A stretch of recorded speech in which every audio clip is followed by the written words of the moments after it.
there, welcome back to Plow and Pantry. I'm Alicia, and today I am working on some vegetable stock. I made some broccoli cheese soup last week, and I used up the last of my vegetable stock, so I am making some more today. I'm doing a roasted vegetable stock today. I don't always roast my vegetables when I make stock. Sometimes it's a time thing, but today I just felt up to it. I had some veggies to use up in the fridge. I'm out of stock. Makes sense. I have some tomatoes here, and I have, those are not from my garden, it's too early, but there is a fruit and vegetable stand a little bit away from here that has some right now from a local place that grows them in high tunnels. I have 2 heads of garlic there. I'm putting some onions out here to roast. I know a lot of people will put skins in their broth. I don't really like that flavor, especially if it cooks for a really long time, which I tend to do with mine. But I will put these, like ordinarily if I was using onion, I would put this softer outer piece that kind of has a little bit, I wouldn't ordinarily discard that, but I am doing it for broth. I will do it, if that makes sense. Onion eyes. Oh. So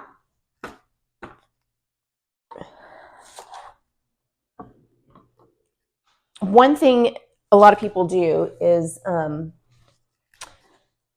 collect scraps of vegetables for broth, like in a Ziploc bag. Like you would take these if you used them, maybe if I was making a veggie tray or something, put them in a Ziploc bag in the freezer and just keep adding to them. And then as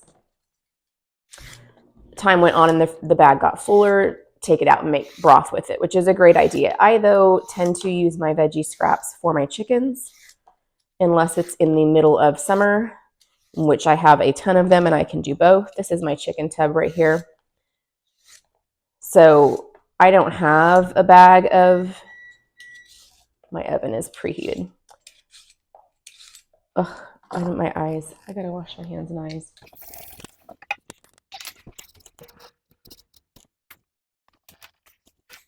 So this is for my chickens. I don't have a bag. I do have some frozen vegetables. In the middle of summer, I will chop. I think I put it in a video, an Every Bit Counts challenge video, where I will put chopped onion and bell pepper and celery in a Ziploc bag and put it in the freezer, and I use that all year. That is not for broth necessarily. All I am doing here, getting started, is just kind of rough chopping things, large chunks, and I'm roasting it up. I have the tomatoes, I've got the garlic, I have the onion, I have carrots, I have this bell pepper here that I'm going to use part of. This is one of those multi-packs of peppers, you know. Sometimes it's cheaper to buy them that way, but then you don't always use them all. And it is getting soft on one side, so I'm going to use actually just one spot. I'm going to use a little bit of that. Some things I don't put in my vegetable broth or stock that you can, but I just choose not to, as I don't put in brassicas, like cabbage, broccoli, Brussels sprouts, things like that. If I am making vegetable soup at home, I'll do that, but I don't do it for canning for the broth. I just find that there's something about the canning process that concentrates that sulfuric taste, and I just don't like it as much. Some people do, so you can do it. The other thing I don't put in my broth are beets. I guess I could do golden beets. I haven't tried that. And again, it's not a flavor thing. It's a color thing. It will turn the whole broth red, and I don't want broccoli cheese soup that's pink. Just personal preference. Okay, I am going to get this in the oven to roast for a few minutes after I drizzle it with some olive oil and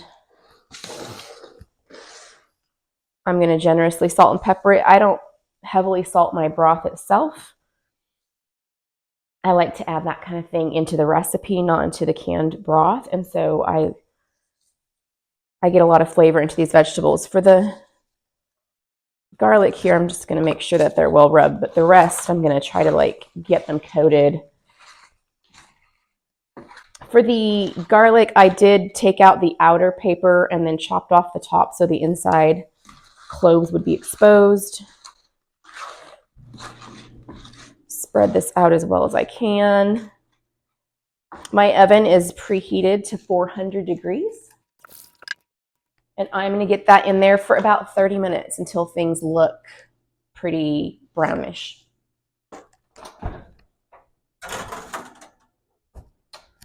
If I were making vegetable stock in the middle of summer, I would grab some fresh herbs from my garden. I do happen to have oregano out there right now. I just realized that yesterday, but I'm just using dry ones today. And I have a tendency, when my roasted vegetables come out of the oven, I put them in the Instant Pot with water to make the stock part. And I have a tendency to forget to put the herbs in with it because I'm not going to put herbs like fresh or dried. Well, you could put dried. I'm not going to put fresh herbs in there in the oven. It would just kind of crisp them too much. So I'm getting these out now and putting them next to my Instant Pot so that I will remember and be ready when those come out of the oven and I start making the stock part of this. And I will see you in about 30 minutes when the vegetables are roasted and we're ready to put it in the Instant Pot and make stock. All right, let's take a look at these vegetables. Ooh, that looks beautiful. Look at those. Okay, I brought my Instant Pot liner over and I'm going to scrape all this stuff off into here. And I want to make sure that I am getting all those bits and juices from the pan. And I'm taking everything. If skins fell off of things, it's okay. It's going in. So I am scraping off what I can. Now, when I roasted these, I drizzled olive oil over it. I didn't go as what's the word I'm looking for? I didn't go as full with the olive oil as I normally would. I normally kind of, if I'm roasting vegetables, I really coat the vegetables in the oil and the salt and pepper and rub it in. But I wanted to kind of limit the amount of fat in here, not because I'm afraid of fat, but because when you're canning, the more fat there is in something, the more likely it is to mess with the seal process and also the less shelf life it has. So, I mean, it still has shelf life, but I was just trying to get enough to get it roasted. I'm going to get this over to the sink now and get water in here and get it cooking on the Instant Pot. And I'm going to go ahead and fill this up to my max line, which is right here. And I'm using hot water. I don't want to shock it or anything. I want to keep it hot. It'll also reduce how long it takes my Instant Pot to get to pressure. It looks really good. This is going to be some great vegetable stock. Let's get it over into the Instant Pot. I left my herbs here so that I can get them in. So oregano, really any savory herb you have would work well in this. I'm adding oregano, thyme, and basil. You could do marjoram. You could do savory. There's a lot of different things. Okay. I really, for the stock, like oregano and thyme. I'm going to do this for, let's see. If I were to, instead of use the Instant Pot, if I were to put this in a stock pot on the stove, I would simmer it for about 2 hours. The general rule changes, but general rule over time, if you're converting something from the stove top to the Instant Pot, you use about 1/3 of the time. So I think that's about 40 minutes. Yes, 40 minutes. It's been a while, so.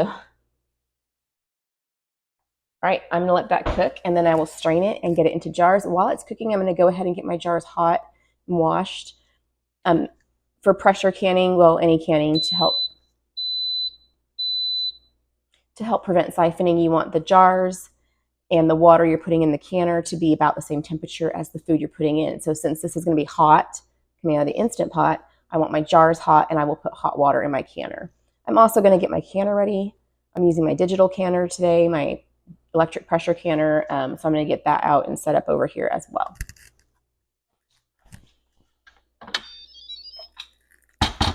Okay, I'm gonna scoop out some big chunks real quick just to make it easier to strain. I don't want it splashing when I pour it into the strainer in my pitcher.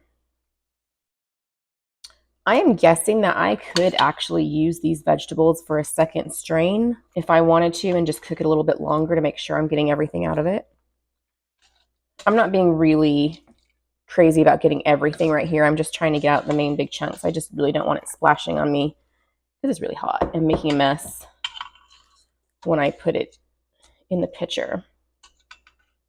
I have my jars back here. They've been sitting in hot water. And I have a canning mat. One thing I have not really addressed in my canning videos so far is the canning mats. I often will use just a folded kitchen towel, but I also have limited space for storage for kitchen towels, so I don't always want to use them. You really do want something between your jars and the counter because they will, between the hardness when they're kind of in a delicate state and the change in temperature, because counters are usually cold, your jars, if they're hot, especially when they come out of the canner, can cause cracking. It's just a better way to ensure that they are being done safely. Okay, I have strained my, well, not strained. I have scooped out most of the chunks in my broth here, and now I'm going to strain it. I've got a funnel. If you've been with me for previous canning videos, you know that if it's something liquid, I find it easier to pour from a pitcher rather than ladle things into jars, so I prefer to do that. I don't know that I can fit all of this in one pitcher full. And it is hot. Hot pot.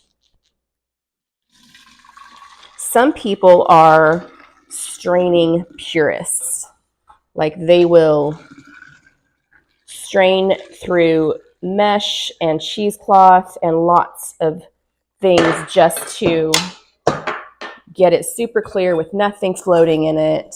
I am not that concerned about that. More stuff here. Okay, I think I'm gonna,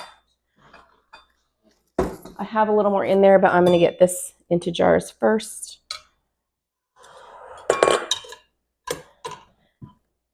I am wanting a 1-inch headspace for these. All that bright orange is because of the carrots and tomatoes. It smells really good. Really, really good.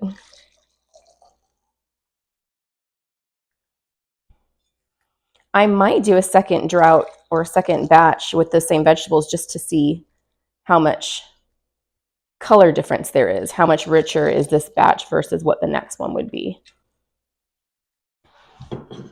Ooh, hot. The last of this in.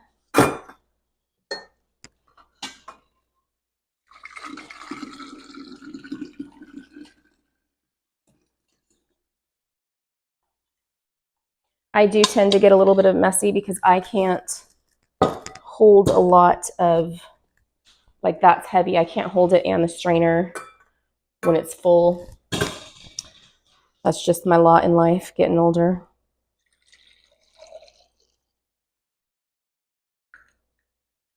Okay. 1-inch headspace. 1 inch is usually right at the bottom of the neck. I also have vinegar. Pretty standard, you know what? Need a little more than that.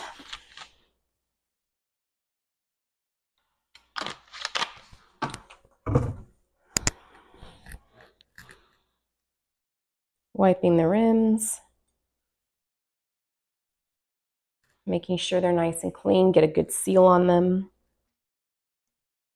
What I was going to mention about the canning mats is that I have had problems finding ones I like. I used to use a dish drying mat, which is what this is, but I use one like this one over here. But I feel like they're not making that size anymore. This one's a little bit too big when I'm over by the stove. And so I bought some fabric recently to make my own. I'm going to see if I can make one that I like. It'll be fun.